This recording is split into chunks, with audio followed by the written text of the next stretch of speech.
cette petite vidéo parce qu'il me semblait important de poser d'abord des bases et des bonnes bases afin de continuer de faire mes vidéos.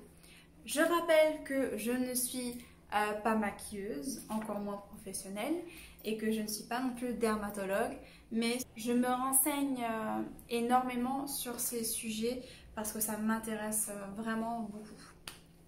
Donc voilà, petite parenthèse et refermée. Aujourd'hui, nous allons parler du type de peau. Avant d'acheter les cosmétiques, il est important de connaître son type de peau. Que vous achetiez, je sais pas, la crème hydratante, un gommage, un anti-cerne, peu importe. Il existe 4 grandes familles de types de peau. Mais d'abord, la peau, c'est quoi? La peau, c'est une barrière protectrice contre le milieu extérieur, mais c'est aussi un émonctoire. Donc, c'est de là que va ressortir toutes les toxines de notre corps. J'espère que vous n'allez pas vous endormir de suite, s'il vous plaît. Attendez un petit peu, c'est important ce que je vais dire par la suite. Donc la peau, elle est composée de 3 couches. Donc vous pouvez voir les couches ici. J'ai l'impression de faire la météo, vous savez. Voilà, Tuamotu, Gambier, il y a une houle de 3 mètres. Je rigole. Donc voilà, la peau est constituée de 3 couches. La plus profonde est l'hypoderme.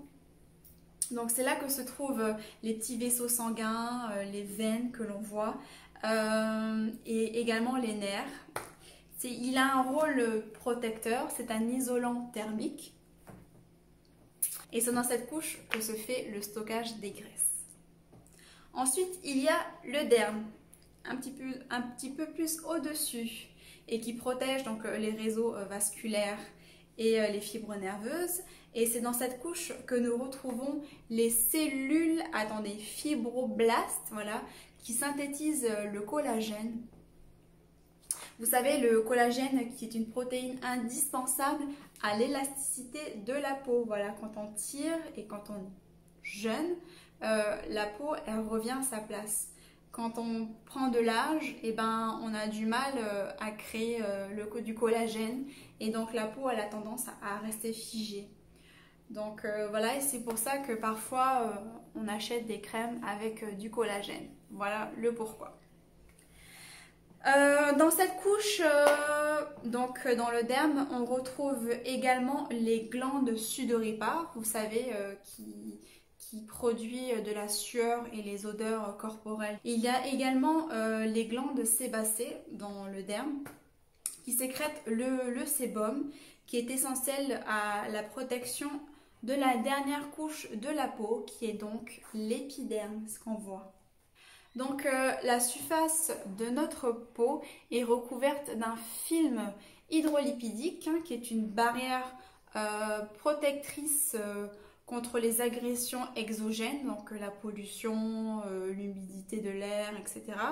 Mais aussi endogènes, donc le stress et les maladies peuvent vraiment avoir une influence sur la peau, donc sur l'épiderme.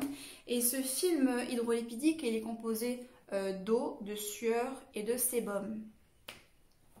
Et donc le sébum, c'est ce dont manque la première grande famille de types de peau qui sont les peaux sèches. Voilà une image à l'écran d'une peau sèche. Voilà, si vous avez la peau sèche, c'est que vous ne produisez pas assez de sébum et votre peau n'arrive pas à retenir l'humidité, à retenir l'eau. Vous pouvez alors ressentir une peau qui tire, vraiment des tiraillements au niveau surtout des joues. Vous serez sujet aux rougeurs et votre peau, elle sera plutôt fine. Et malheureusement, vous serez les premiers à avoir des rides. Désolée, on n'est pas tous égaux dans la vie. Alors pour vous, je vous conseille de la nourrir intensément, notamment de vous tourner peut-être vers des huiles végétales. Donc voilà pour les peaux sèches. Si vous avez la peau grasse, donc voici une image de peau grasse, c'est qu'au contraire, vous produisez un excès de sébum. Et voilà, ça se caractérise par des pores dilatés au niveau des joues et un aspect vraiment brillant. Voilà, on a bien le highlight, mais bon, non, pas trop le sébum, c'est pas ça, le fait pas. Et donc les peaux grasses sont sujets à l'acné et aux pores dilatés. Donc je vous conseille pour vous les peaux grasses d'hydrater quand même votre peau, mais avec des crèmes plus légères et vous tournez peut-être vers des textures un peu gélifiantes, voilà, ça apporte un peu de fraîcheur. Je vous préconise également l'huile de jojoba qui va réguler la production de sébum de votre peau. Ensuite viennent les peaux mixtes. Alors pour les peaux mixtes, c'est donc mon type de peau.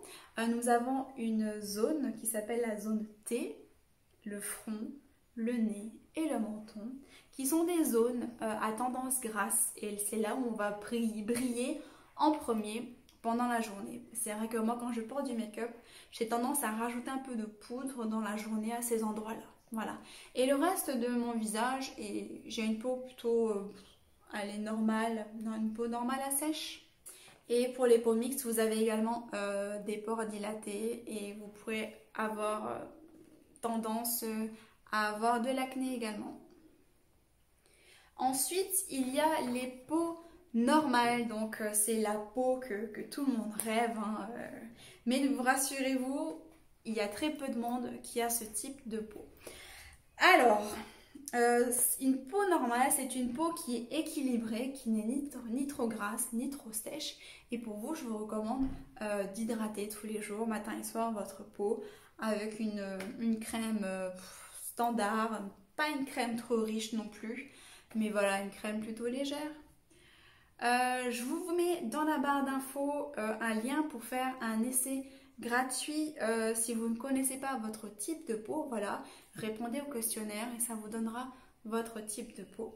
Et pour toutes les peaux, attention à l'exposition, donc trop longue au soleil. Le soleil et notamment les UV, donc les ultraviolets, sont bénéfiques pour nous car ils synthétisent la vitamine D. La vitamine D, elle permet d'absorber plus facilement le calcium et ça réduit également les risques de dépression. Donc le soleil, c'est très important, mais à petite dose. Voilà. Une exposition trop longue au soleil peut créer un vieillissement prématuré donc de la peau. Donc voilà, si elle n'est pas protégée. Voilà, c'était vraiment important pour moi de vous parler de ces 4 grandes familles de types de peau qui sont les peaux sèches, les peaux grasses, les peaux mixtes et les peaux normales. C'est vraiment important pour la suite des vidéos de connaître voilà, les bases, ces bases-là, parce que également dans le make-up, on a besoin de connaître ces bases et notamment quand on va faire le choix du fond de teint. Donc voilà, c'était important et c'est important pour la suite et pour vous-même, pour ne pas acheter des crèmes n'importe comment, de connaître votre type de peau. Et voilà, si un jour une vendeuse veut vous faire acheter 10 000 produits alors que vous savez pertinemment que ces produits-là ne sont pas adaptés à votre peau, voilà, si ça peut vous éviter d'acheter n'importe quoi, c'est important pour moi que vous sachiez votre type de peau aujourd'hui. Donc n'hésitez pas à faire le test, hein, il est gratuit et vous saurez enfin quel type de peau vous avez. Donc voilà, on se retrouve dimanche prochain. En attendant, passez un bon dimanche et une belle semaine surtout. Prenez soin de vous.